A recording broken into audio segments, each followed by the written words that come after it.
ये सारा सैलाब आ रहा है जी और डैम नहीं बनाए जा रहे। तो अभी हल्की-सी आवाज़ कहीं से आई कि कालाबाग डैम बना लो, बाकी डैम बना लो और कम से कम ये तबाहियाँ तो ना हों। तो पीपल्स पार्टी नासिर शाह साहब सूबाई वज़ीर हैं और भुट्टो साहब ज़रदारी साहब के बहुत करीब हैं। वो कहते हैं मुल्क को यकजहती की ज़रूरत है। इस वक़्त कालाबाग डैम की बहस छेड़ना एक फ़ुज़ूल-सी बात है।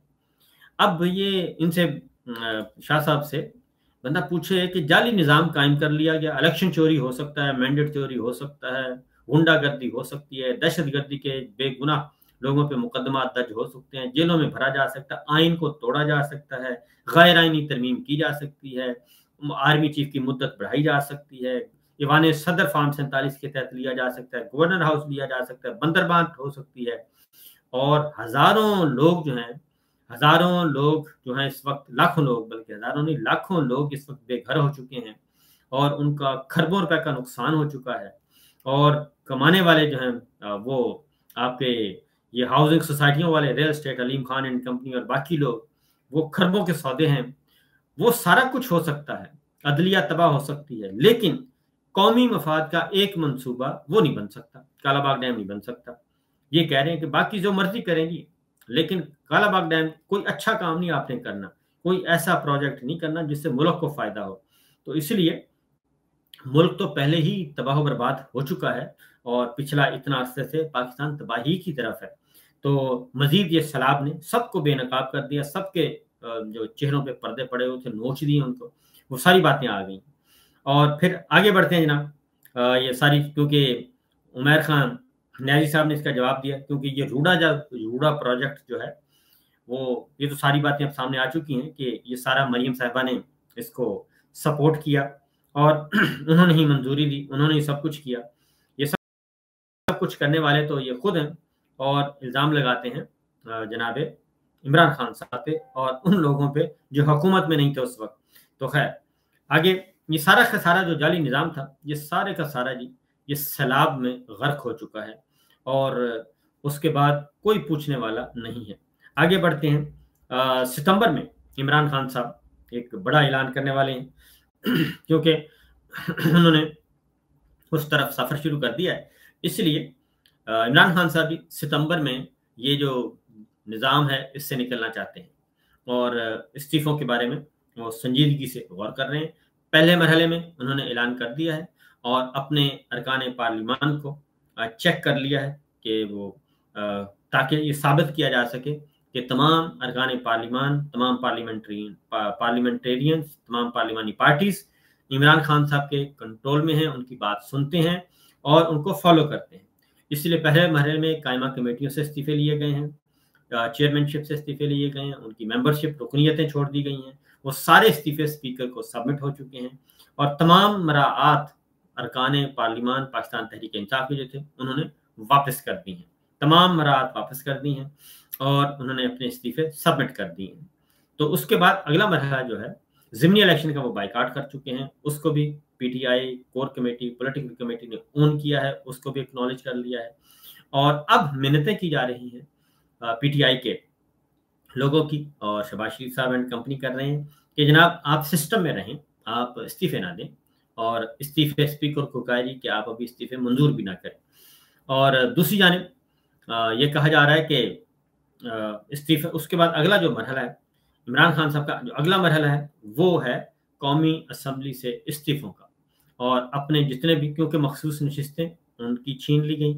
वो भी हाजी अमीन साहब के ज़रिए उनको दे दी गई और खैबर पख्तूनख्वा में भी यही हुआ। वो सब कुछ कर रहे हैं, तो लिहाज़ा पहले मरहले में कौमी असम्बली की नशिस्तों से इस्तीफ़ा जो है, वो सितंबर में आ सकता है और दमादम मस्त कलंदर उन्होंने करने का इरादा बदस्तूर मौजूद है और उसमें किसी किस्म का वो आहिस्ता-आहिस्ता आगे बढ़ेंगे और ज़रा माहौल को गरमाएँगे सितंबर में। इसीलिए इमरान खान साहब से दोबारा मुलाकातों पर पाबंदी आयद कर दी गई है। तोशाखाना केस जो है, उसको मौखर कर दिया गया है। आज दूसरी बार उसको मुलतवी किया गया, जबकि ऐलान किया गया था खुली अदालत में कि अब ये रोज़ाना की बेसिस पे डेली हियरिंग होगी इसकी और डेली हियरिंग की बुनियाद पे इसका फैसला किया जाएगा। लेकिन अब जो है उसकी समाअत उसके बाद नहीं हुई क्योंकि इमरान खान साहब ने 2 और 2 4 की तरह बड़ा लाउड एंड क्लियर मैसेज दिया था कि आसिम मुनीर साहब ताकत के भूखे हैं और ताकत, पावर हंगर जिसे कहते हैं, पावर हंगर है और पावर हंगर की वजह से ये सारा कुछ वो कर रहे हैं। लिहाजा उन्होंने कहा था कि आसिम मुनीर साहब को माफ़ी मांगनी पड़ेगी, मुझसे वो माफ़ी मांगे, मेरा मैंडेट चोरी हुआ है, मैं अवाम का मुंतखब वज़ीर आज़म हूँ, ये इमरान खान साहब ने मैसेज दिया था। और जो कि बात दुरुस्त है, फॉर्म 47-40 सरकार जो है वो इन्होंने कायम की है, तो लिहाजा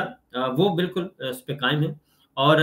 ये एक्सटेंशन खेल रहे हैं जनाब नवाज शरीफ साहब के साथ मिलके और मरी में मीटिंग्स हो रही हैं। और अगली खबर जो शहजाद अकबर साहब ने दी कि 2 स्टार जनरल गए थे, तो 2 स्टार जनरल मेरा ख्याल है रावलपिंडी से गए थे, बारिश हैं वो 2 स्टार जनरल जो हैं, उनकी शायद दाढ़ी भी है, तो वो गए थे और वो जाके उन्होंने कोई थोड़ा-सा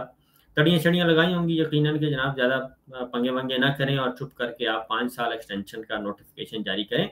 और ये सारा सिस्टम जो है वो हमारी वजह से चल रहा है, जनरल साहब की वजह से चल रहा है, तो ज़्यादा वो पल अपने पर पुर्ज़े मत निकालें। ये जो है जनाब शहजाद अकबर साहब ने भी ये खबर दी है। तो मैंने अदरवाइज़ ये बताया था कि जनाब अभी तक मामला चूँकि फँसे हुए हैं, डील नहीं हो रही और डील में ज़ाहिर है एक गारंटर, गैर मुल्की गारंटर आएँगे और ज़्यादा कोशिश की जाए कि ब्रदर मुल्क के गारंटर हों। जैसे जिन्होंने ये सारा जाली निज़ाम जो कायम हुआ है, उस रात भी ब्रदर मुल्क के जो गारंटर्स थे, वो मौजूद थे इस्लामाबाद में और लाहौर और इस्लामाबाद में मुतहर्रिक थे, ज़रदारी साहब और नवाज शरीफ साहब के दरमियान मामला तय करवाने में। और मैंने ये खबर दी थी और ये खबर मुझे बिरादर मुल्कों की तरफ से ही आई थी। तो वहाँ के दोस्तों ने बताया था कि ये डील हो रही है और ज़रदारी साहब सदर होंगे, मरीम साहबा वज़ीर आला होंगी, शहबाज शरीफ साहब वज़ीर आज़म होंगे, ये सारा उधर से बंदरबांट का इत्तला आ गई थी। तो शहजाद अकबर साहब की ये खबर है कि मरी मीटिंग से कब एक 2 स्टार जनरल ने शरीफ फैमिली को पैगाम पहुँचाया कि जनाब हुकूमत सिर्फ field marshal general Asim Munir की वजह से कायम है और बड़े मियाँ साहब को समझाएं कि वो आर्मी चीफ के नोटिफिकेशन के मुताबिक जो साजिशों के जाल बुन रहे हैं उनसे परहेज करें। तो बात ये है कि ये साजिशों के जाल, मसला क्या है? मसला ये है कि नवाज शरीफ साहब सीधा-सीधा कहते हैं जी आपको मैंने आर्मी चीफ बनाया था और आपने मुझे वज़ीर आज़म नहीं बनाया। तय तो यही हुआ था और मैंने इलेक्शन से 2 दिन पहले पूरे अखबारों में इश्तिहार दिया था कि वज़ीर आज़म, चौथी बार का वज़ीर आज़म नवाज शरीफ आ रहा है, तो आपने मुझे नहीं बनाया। तो जनरल साहब कहते हैं कि जी वो उन्होंने कहा कि देखें बेटी वज़ीर आला बना दी मैंने, आपके भाई को वज़ीर आज़म बना दिया, तो इतना कुछ तो हो गया है, तो लिहाजा कोई बात नहीं, ऐसा हो जाता है, अब आप हार गए थे, मैं क्या करूँ? लेकिन असल मसला ये है कि नवाज शरीफ साहब अगर शहबाज शरीफ साहब की जगह होते, तो अब तक जनरल आसिम मुनीर साहब और नवाज शरीफ साहब टकरा चुके होते और इसीलिए जनरल आसिम मुनीर साहब ने नवाज शरीफ साहब को वज़ीर आज़म नहीं बनने दिया और उनको एक तरफ वो जो मानसेरा से तो उनको उनका रिजल्ट हो गया जारी एक्चुअल कि वो हार गए और इधर जो लाहौर वाला था वहां पे भी उनको दे तो दिया फॉर्म 47, लेकिन ये बता के दिया कि जनाब आपका सारा रिकॉर्ड हमारे पास मौजूद है, आपके पास जाली फॉर्म 47 है, आप इलेक्शन हारे हुए हैं और पहले रिटर्निंग अफसर की पिटाई की और पिटाई करके फिर रातों रात नया रिटर्निंग अफसर लगाया और उसके बाद फिर उस सारा जो एक्चुअल रिजल्ट था फोर्जरी वाला, वो सारे डॉक्यूमेंट्स रिलीज किए, मीडिया को दिए और उस हल्के के अब ये देखें कि बाकी सारे फॉर्म 47 के इतने, इवन मरीम साहबा के कभी-कभी आ जाते हैं। सबसे ज़्यादा नवाज शरीफ साहब का जो हल्का था, फॉर्म 47 वाला जो चोरीशुदा, उसका सबसे ज़्यादा रिकॉर्ड, जालसाज़ी वाला रिकॉर्ड आया है बाहर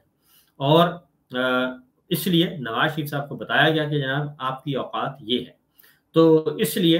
नवाज शरीफ साहब कहते हैं मैंने आपको एक दफ़ा आर्मी चीफ बनाया, रिटायर्ड जर्नैल को आर्मी चीफ बनाया और मैं ही बना सकता था और फिर आपने मुझे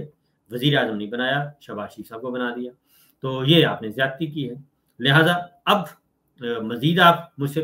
3 साल भी नहीं, 2 साल भी नहीं, 5 साल माँग रहे हैं। तो 5 साल के लिए फिर हम सौदा करेंगे। तो नवाज शरीफ साहब जो हैं वो देखते हैं कि क्या है, क्योंकि नवाज शरीफ साहब हों या आसिम मुनीर साहब हों, उन्हें जाना पड़ेगा फिर अडयाला जेल। अडयाला जेल जाएँगे, इमरान खान साहब से बात करेंगे और कौन पहले जाता है और कौन उनसे बात करता है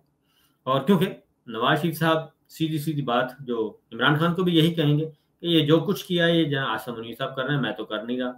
और इमरान खान साहब को कहेंगे आप खुद को भी पता है, आप भी यही कह रहे हैं, तो चलिए मैं भी आपके साथ मिल जाता हूँ और बहुत हो गई, हम दोनों मिलके ये काम करते हैं। इस बात की पॉसिबिलिटी जो है वो इस हद तक अभी तक है कि वो उन्होंने ये कार्ड रखा हुआ है नवाज शरीफ साहब ने कि देखिए मैं अडयाला जेल जा सकता हूँ, और अगर मैं चला गया, क्योंकि पिछले दिनों खबर भी आई थी, आपको याद है ये खबर आई थी कि नवाज शरीफ साहब अडयाला जेल इमरान खान साहब से मिलेंगे। वो खबर इसलिए दी गई थी, वो जन आसिम मुनीर साहब के लिए थी कि जनाब देखें मैं फिर उधर जा सकता हूँ, अगर आपने हमारे साथ यही हरकतें की तो मैं फिर उधर जाऊँगा और इमरान खान साहब से मामला तय कर लूँगा, उनको भी बता दूँगा और उनकी आवाज़ के साथ मैं अपनी आवाज़ मिला दूँगा, बात ख़त्म हो जाएगी। तो ये एक बहुत ही खेल है। और फिर जन आसिम मुनीर भी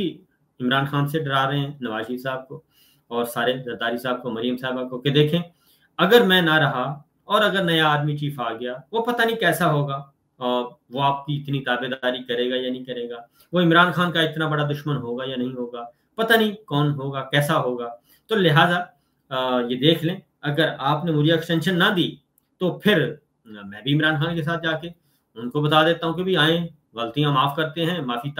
तलाफी करते हैं, आपका मैंडेट मैं आपको वापस करता हूँ, इनको उठा के बाहर फेंकता हूँ, बल्कि इन सबको उठा के मैं जेल में डालता हूँ, आप आओ मेरे साथ चलो। तो वो इमरान खान साहब को जाके उधर ही, दरवाजा वही है, एक ही दर है और मामला वही है और उसी को जाके बोलेंगे। और अगर ये दोनों आपस में गिटमिट कर लेते हैं, अगली बात है, अगला सिनेरियो भी बता देते हैं, दोनों आपस में गिटमिट कर लेते हैं जन आसिम साहब, नवाज शरीफ साहब, तो फिर क्या होगा? फिर भी इमरान खान तो वहीं का वहीं है, वो तो अपनी बात करते रहेंगे और वो उनके साथ अवाम है, पाकिस्तान की अवाम है और पाकिस्तान की अवाम भी है, पूरी दुनिया जानती है और वो डट कर खड़े हैं। वो मज़ीद इनको ज़लील करते रहेंगे और मज़ीद इनको बेनकाब करते रहेंगे और ये निज़ाम इसी तरह लूला लंगड़ा मफलूज चलता रहेगा फालिज ज़दा, और इसमें से कुछ बरामद नहीं होगा, इनको कुछ हासिल नहीं होगा। और इसलिए असल जो पॉलिटिक्स है वो अडयाला जेल में बैठी है। सियासत का महव मरकज़ अडयाला जेल में बैठा है, जिसका नाम इमरान खान है, जो कैदी नंबर 804 है। और ये पता जन आसिम मुनीर साहब को भी है, ये पता नवाज शरीफ साहब को भी है, जरदारी साहब को भी पता है।